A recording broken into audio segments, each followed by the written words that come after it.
안녕하세요. 매일매일 습관처럼 매일원법 정인호입니다. 오늘 또 배경이 바뀌었죠. 전에 있던 게 너무 현란하다.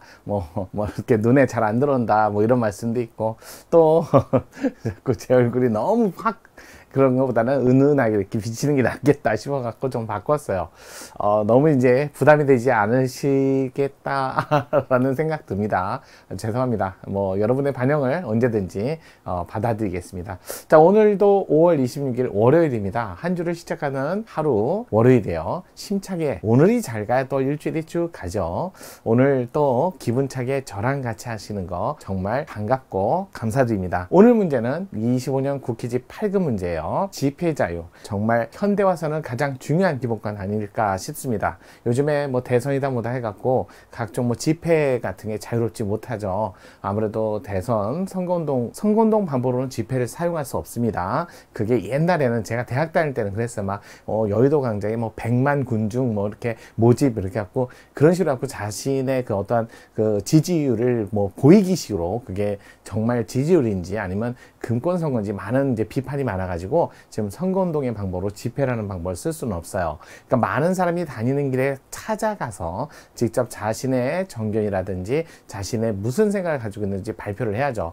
점점 치열해지고 있고 과열되고 있는 이 선거운동, 이거 좀 자제하시면서요, 우리 할 건 하죠. 오늘 국회집 8급 25년 문제입니다. 살펴볼게요. 집회 자유에 대한 설명을 옳지 않은 거. 자, 일단은 집회 자유 기본적인 건 다 아시겠지만 그래도 좀 보시기에요. 21조 표현의 자유, 이 표현의 자유에는 1항 2항, 3항, 4항 모두 4조항으로 되어 있고, 그 중에 1항에 개인적 표현의 자유와 단체적 표현의 자유. 자, 많이들 또 단체적 표현의 자유는 결사, 집회 이렇게 2개만 헌법에 써 있고요. 시위는 명시적 규정은 없어요. 그래도 이 집회와 시위 같이 이제 논의할 뿐이고요. 집회 시위에 관한 일반법으로서 집시법이 있는 반면 결사에 관한 일반 규정은 아직 일반법은 마련되진 않았어요. 어찌됐든 이 단체적 표현의 자유의 집회 결사, 오늘은 개인적 표현의 자유 알 권리라는 영역보다는 집회 자유니까요. 이걸 좀 볼게요. 집시법 요것도 같이 보시면서요. 특히 집회란라는 거하고 시위란 어찌됐든 둘 다 일시적 모임은 맞아요. 모임이고요. 결사는요, 계속적인 어떠한 외적인 표현까지 해줘야 되는, 그래서 일시적 모임으로서 내적 유대성 요것만으로도 충분하다. 그러니까 결사처럼 외적인 표현까지는 할 필요 없다는 거죠. 그래서 현장성, 그래서 많은 사람이 현장에 모여 있을 것을 요구합니다. 그런데 그 현장성에는 2인 이상이 모여도 충분하다고 보는 게 판례 입장이다. 이렇게 보시면 되고요. 옛날에는 3인 이상이 모여야 된다라는 학설도 있었지만 지금 판례는 2 이상이 모인 것도 집회로 취급하니까요. 자, 그 다음에 집회는 장소적 요소를 아주 중요한 요소로 보고 있어요. 물론 시간도 중요하지만요. 시위는 장소가 불문입니다. 그렇기 때문에 여기는 사방이 막힌, 옥내 시위도 시위의 대상이 된다는 거예요. 하지만 여기는 사방이 개방된 장소에서 집회만을 대상으로 하기 때문에 또 장소적으로 그 집회 장소가 집회에서 가장 중요한 역할을 해요. 그렇다고 해서 시간이나 장소가 사전검열은 아니죠. 내용적 심사는 아니죠. 형식적 심사에 불과하기 때문에 여기서 사전검열이 되려면 내용심사를 통해서 허가 여부가 행정청에서 결정돼야 된다는 거예요. 그래서 항상 집회든 시위든 21조 2항에 사전검열은 금지된다. 이제 21조 2항 검열은 금지라는 거. 아무래도 개인적 표현의 자유에도 사전검열은 금지고요. 단체적 표현의 자유에도 사전검열은 금지에 해당되고요. 그래서 사전검열이란 금지, 이거 3, 7, 9, 신, 패, 부 이런 것도 암기하시는 게 좋죠. 3차 기원 때 처음 신설되고 7차 기원 때 폐지됐다가 9차 기원 때 다시 부활했기 때문에 7차하고 8차 기원 때는 사전 검열을 금지하는 규정이 없었어요. 폐지됐었어요. 폐지. 그러니까 그때 당시에는 사전검열 금지라는 게 없었기 때문에 사전검열을 한다 해도 막을 방법이 없었다는 거죠. 일단은 사전검열 금지 청이 주체가 되기 때문에 법원의 방영금지 가처분이라든지 또는 일반적으로 입법부가 법률을 만든 것 자체는 사전검열로 볼 수 없다는 거예요. 물론 입법 자체 때문에 행정청이 사전에 내용적 심사를 검토할 수밖에 없게 만들어 버리면 사전검열 금지 정책에 반할 수도 있지만, 그래도 원칙적으로는 입법부의 사법부의, 그러니까 법원의 강형금지 가처분, 금지 가처분은 또 입법부의 법률 자체는 여기는 해당되지 않는다는 거, 이것도 알아두시고요.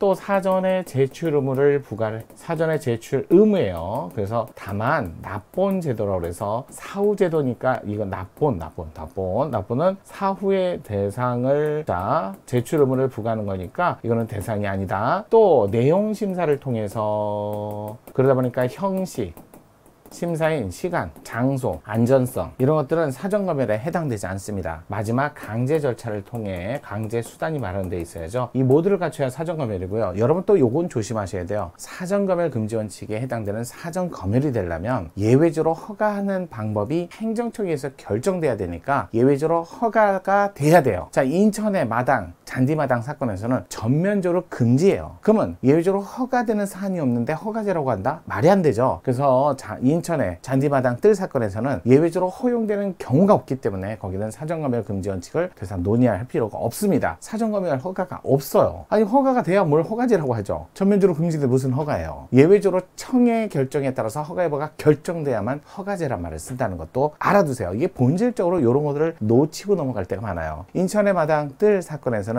사전검열 금지 원칙을 제한하지 않습니다. 왜? 예외적으로 허가하는 경우가 없고 전면적 금지니까 과잉 금지 원칙만 논의하는 거예요. 또 사전 허가, 사전검열 요거에 금지의 대상이 된다 안 된다 해갖고 대상이 아니라 해서 무조건 합헌이다? 과잉 금지 원칙도 검토해야 된다는 거. 마지막으로 그렇게 해서 요즘엔 요런 문제가 많이 나오고 있어요. 물론 기본적인 내용이라든지 개념 문제를 묻는 문제는 당연히 기본 문제예요. 자, 옳지 않은 것을 1번 재판에 영향을 미칠 염려가 있거나 미치게 하기 위한 집회나 시위를 전면적으로 원칙적으로 금지하고 원래 재판에 대한 비판은 받아야죠.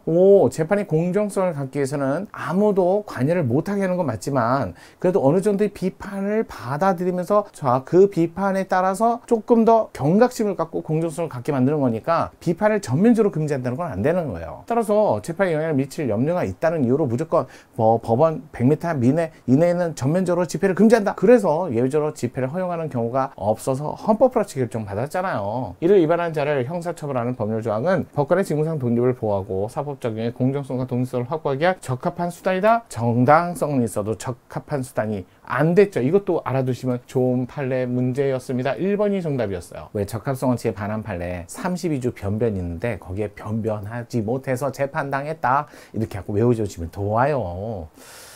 자, 드디어 나왔죠. 광역시 청사 인천 잔디마당 일반인에게 자유롭게 개방된 공간으로 하면서도 집회 시위를 위한 잔디마당 사용 허가 신청에 대해서 예외 없이 허가할 수 없도록. 이건 허가제가 아니라니까요. 이건 사전검열 아니라니까요. 그래서 조례 조항은 청구인들의 잔디마당 집회 장소를 선택할 권리를 침해한다. 그러니까 뭐로? 사전검열로. 자, 여기는 해당되지 않고요. 그러면 이제 37조 2항의 과잉금지 원칙을 검토했더니 예외적으로 허용되는 경우가 없으니까 과잉금지 원칙에 반했다. 이거 인천의 마당뜰 사건 아니에요. 작년 판례로서. 맞는 짐은 침해한다. 3번 집회 시위 주최자, 질서 유지인, 특정한 사람이나 단체가 집회 시위 참가하는 것을 막을 수 있다. 맞아요. 하지만 신분증을 제시하고 기자, 완장차고. 왜? 그러면 언론사 기자는 출입이 보장돼야 된다. 맞고요. 네 번째, 입법자가 법률로서 일반적 집회를 제한하는 것이 실질적으로 행정처의 허가 없는 5개 집회를 불가능하게 하는 것이라면 헌법상 금지되는 사전 허가제. 다만 그에 이르지 않는 한 헌법 21조 2항 뿐만 아니라 30조 2항에 위반해서 집회 자유를 과도하게 제한하는 여부만 문제된다. 말씀드렸죠. 법률 자체가 원래 예외적으로 사전 허가 왜 될 수는 있어요. 하지만 그런 경우가 아닌 한 과잉금지 원칙은 준수하셔야 돼요. 맞는 지문, 아주 좋은 지문이네요. 5번째, 교통방해, 헌법상 보장되는 집회 자유에 의하여 국가 제3자에 의하여 수인되어야 할 것으로 인정되는 범위라면 사회상규에 반하지 않는 행위로서 이 법상이 인정될 수 없어 일반 교통방해죄로 처벌될 수 없다. 맞죠? 수인한도 범위 내라면 서로 완전적으로 전면적으로 금지되지 않는 경우라면, 방해가 되지 않는 경우라면 같이 가야죠. 맞는 지문입니다. 자, 그래서 오늘도 집회 자유 월요일 함께 시작했습니다. 앞으로 일주일간 열심히 저랑 달려보실까요? 정인영이었습니다.